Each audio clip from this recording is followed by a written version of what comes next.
In the last video, we created a beautiful confusion matrix with the power of torch metrics and ML extend. But now it's time to save and load our best model, because if we evaluated it, our convolutional neural network, and go, you know what, this model's pretty good. Let's export it to a file so we can use it somewhere else. Let's see how we do that. And by the way, if we go into our keynote, we've got evaluate model, torch metrics. We've been through this a fair few times now. We've improved through experimentation. We haven't used TensorBoard yet, but that'll be in a later video. And save and reload your trained model. So here's where we're up to. If we've gone through all these steps enough times and we're like, you know what, let's save our model so we can use it elsewhere, and we can reload it in to make sure that it's saved correctly. Let's go through with this step. We want number 11. We're going to go save and load best performing model. You may have already done this before. So if you've been through the other parts of the course, you definitely have. So if you want to give that a go, pause the video now and try it out yourself. I believe we did it in notebook number 1. We have, here we go, saving and loading a PyTorch model. You can go through this section of section number 1 on your own and see if you can do it. Otherwise, let's code it out together. So I'm going to start with importing path from pathlib, because I like to create a model directory path. So create model directory path. So my model path is going to be set equal to path, and I'm going to save it to models. This is where I want to create a file over here called models and save my models to there. Model path.mkdir for make directory. Parents, yes, I want it to make the parent directories if they don't exist. And exist okay also equals true, so if we try to create it but it's already existing, we're not going to get an error. That's fine. And next, we're going to create a model save path. Just going to add some code cells here so we have more space. Let's pass in here a model name. Going to set this equal to, since we're on section 3, I'm going to call this O3 PyTorch Computer Vision Model 2 is our best model. And I'm going to save it to PTH for PyTorch. You can also save it to .pt. I like to use PTH. And we're going to go model save path equal model path slash model name. So now if we have a look at this, we're going to have a path called model save path, but it's going to be a POSIX path in models O3 PyTorch Computer Vision model2.pth. And if we have a look over here, we should have, we have a models directory now. That's not going to have anything in it at the moment. We've got our data directory that we had before. There's fashion mnist. This is a good way to start setting up your directories. Break them down, data, models, helper function files, etc.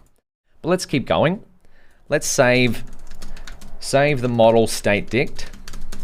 We're going to go print saving model to, just going to give us some information about what's happening. Model save path, and we can save a model by calling torch.save, and we pass in the object that we want to save using the object parameter, obj. Then we get a doc string there.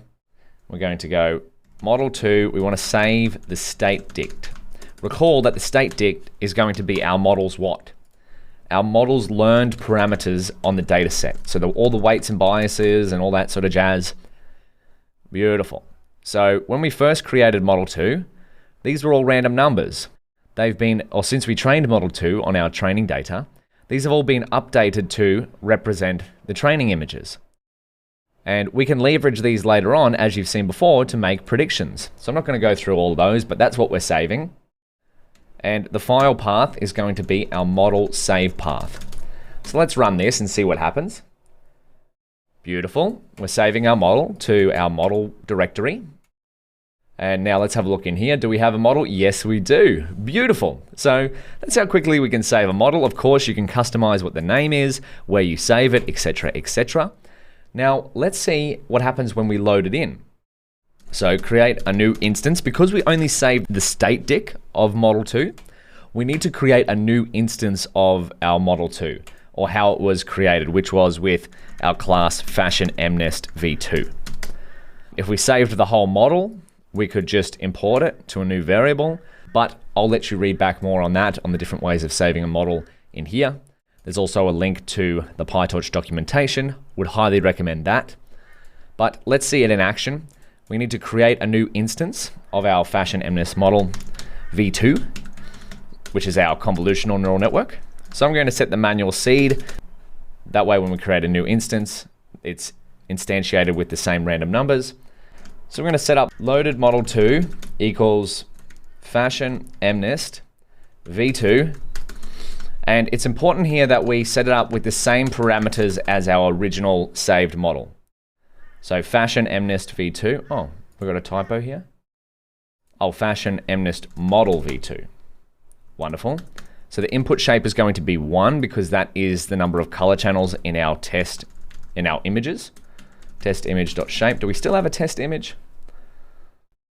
Should be, oh, well, we've created a different one, but our image size, our image shape is 12828. Image shape for color channels, height, width. Then we create it with hidden units. We use 10 for hidden units, so we can just set that here. This is important. They just have to, otherwise, if the shapes aren't the same, what are we going to get? We're going to get a shape mismatch error. And our output shape is what? Is also going to be 10, or length of class names. If you have the class names variable instantiated, that is. So we're going to load in the saved state dict, the one that we just saved. So we can go loaded model 2 dot load state dict, and we can pass in torch.load in here, and the file that we want to load, or the file path, is model save path up here. This is why I like to just save my path variables to a variable so that I can just use them later on, instead of retyping out this all the time, which is definitely prone to errors. So we're going to send the model to the target device. Loaded model 2.to device. Beautiful. Let's see what happens here. Wonderful. So let's now evaluate the loaded model. So evaluate loaded model. The results should be very much the same as our model 2 results.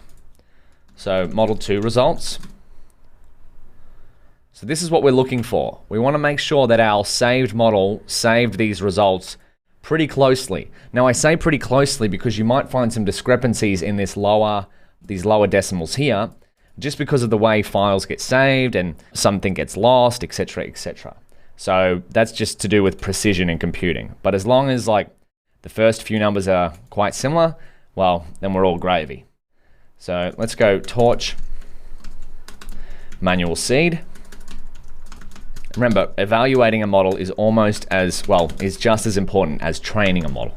So this is what we're doing. We're making sure our model saved correctly. Before we deployed it. If we deployed it and it didn't save correctly, well, then we would get less than ideal results, wouldn't we? So model equals loaded model 2. We're going to use our same eval model function, by the way. And of course, we're going to evaluate it on the same test data set that we've been using, test data loader. And we're going to create a loss function, or just put in our loss function that we've created before. And our accuracy function is the accuracy function we've been using throughout this notebook.